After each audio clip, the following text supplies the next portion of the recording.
1978年，喜爱摄影的高干子弟赵蒙生被调到云南某边防部队的9连担任指导员。从他背着的牛皮包、保温杯、雪花膏，手里发的软中华，就能看出来这是个生活精致、养尊处优的公子哥。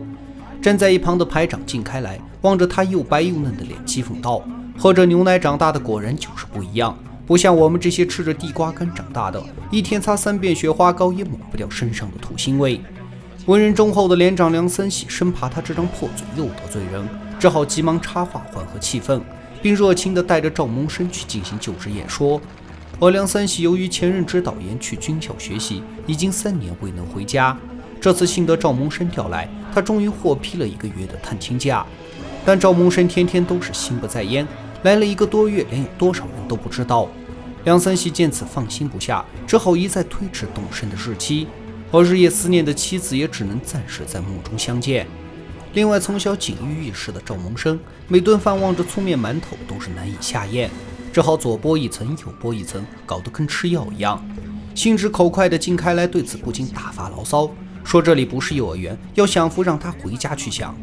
其实大伙早已听闻赵蒙生此行是醉翁之意不在酒，表面上呢是来9连担任指导员，实际上却是凭借着母亲吴爽的关系，下到条件艰苦的连队体验生活，挂职镀金，然后再转正回城市工作，美其名曰叫曲线调动。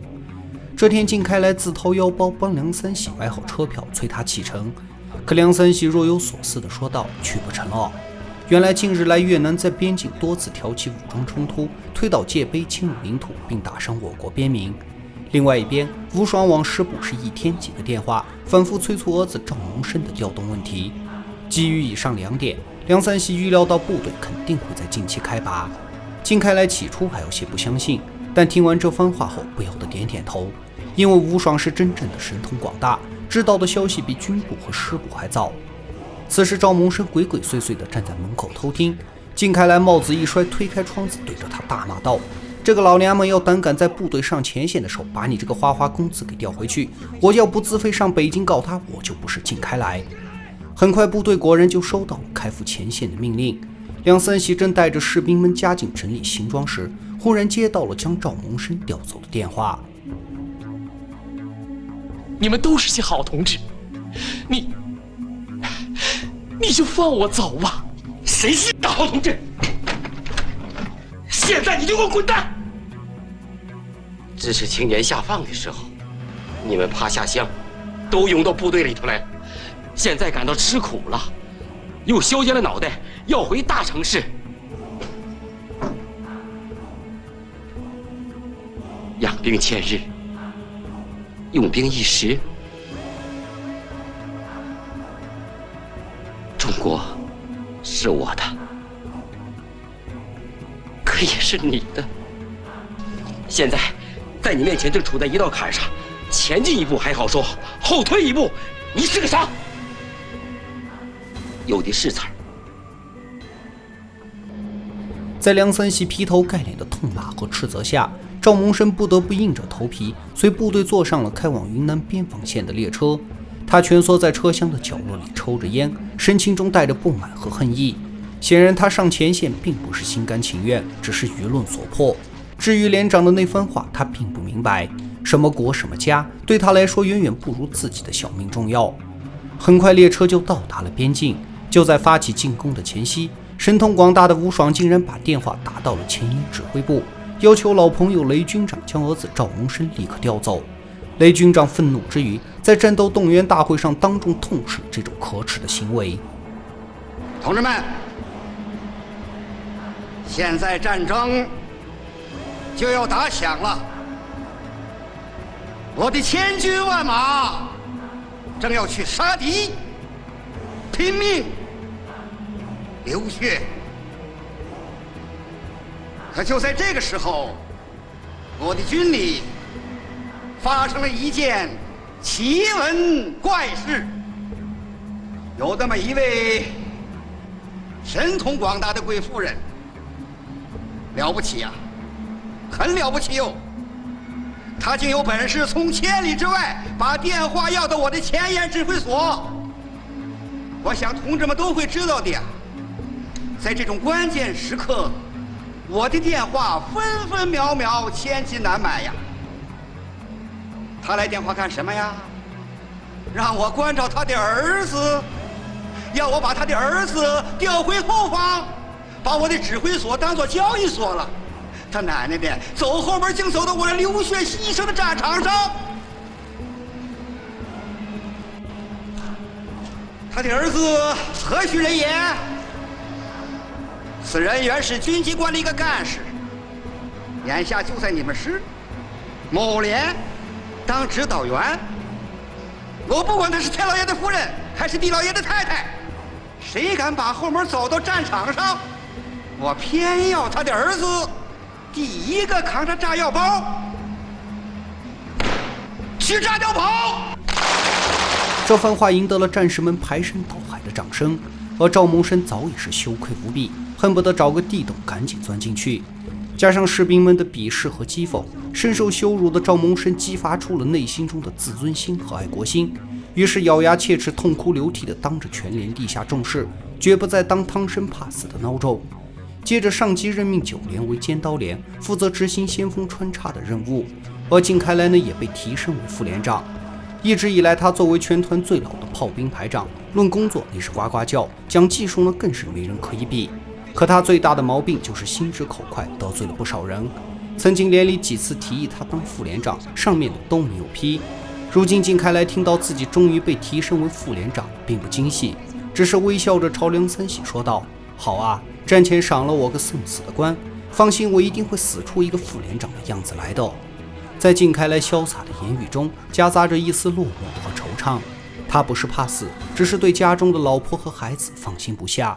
如果有那么一天，真不知道他们孤儿寡母该当如何。梁三喜默默地看着他，不知道该说什么才好，因为任何安慰在此刻都是单薄而无力的。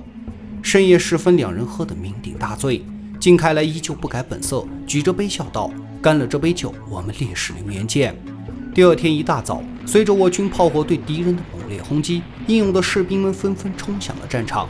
作为先锋的9连，面对地形复杂、乱树丛生的热带雨林，每走一步都特别艰难。不了解实际情况的上级批评他们行进速度太慢，要求必须按时到达指定位置。靳开来听见后不由得大发牢骚，说他们就知道用尺子量地图，也不来看看这山这路哪是人走的，哪是人爬的。梁三喜望了他一眼，接着命全连士兵带好武器弹药，轻装急行，每人只留2顿饭的干粮饮水，其余的一概扔掉。在艰苦的行进中，梁三喜发现新增的士兵小北京竟然在看战争论。年纪尚小的他目标却很是远大，立志以后要当一名元帅。梁三喜意外之余，将他身上的弹药接过来背上，同时笑道：“别让弹药把我们的元帅给压垮了。”到达指定地点后，梁三喜在小北京的建议下制定了进攻方案。之后经过一番惨烈的血战，9连占领了高地，并打退了主攻敌人的3次进攻。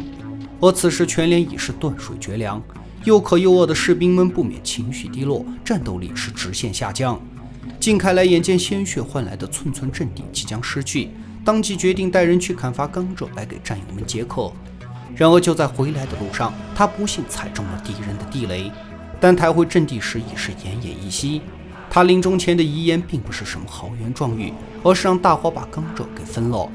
战友们悲痛之余，双手拿起了甘蔗，可久久都不愿嚼上一口，因为这是世上最苦的甘蔗，是用副连长的生命换来的。此时主峰上的敌人仍在不断使用迫击炮轰击，如果9连死守待援，则有全军覆没的危险。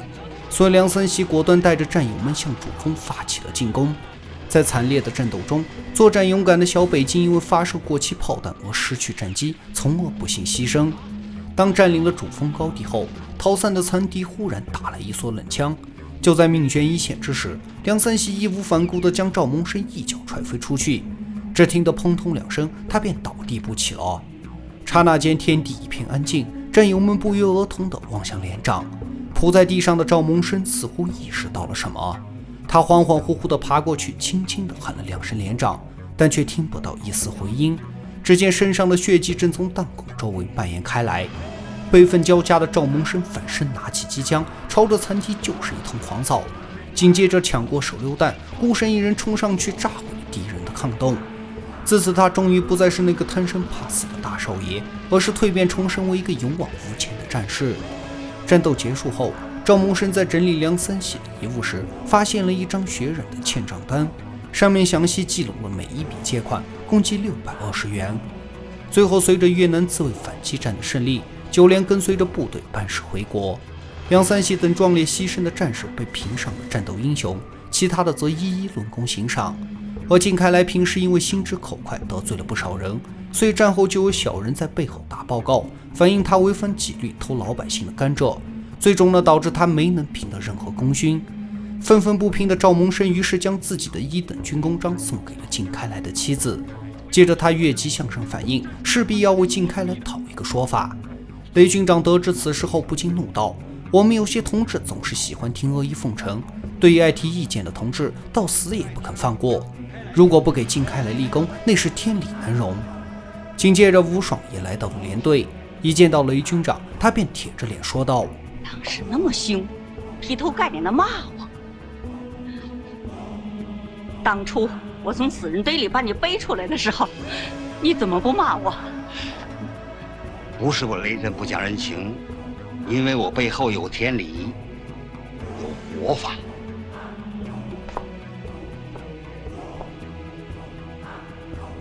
天下爹娘都一个样，谁不疼爱自己的孩子？像梁三喜、靳开来这些烈士，也是爹娘生养的，人家都有妻儿老小，难道我们孩子当兵来只是走过场？该流血牺牲的时候，让老百姓的子弟上，这不是共产党。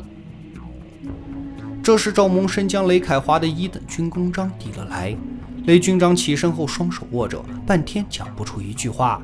原来这雷凯华就是小北京，也是雷军长唯一的儿子。此次战争他并没有像吴爽一样动用自己的权力将儿子调往后方，反而让他身先士卒以作表率。这种大公无私的精神让吴爽是满面羞愧，无地自容。正如赵蒙生说的：妈，这些年您离开战争太久了，离人民也太远了。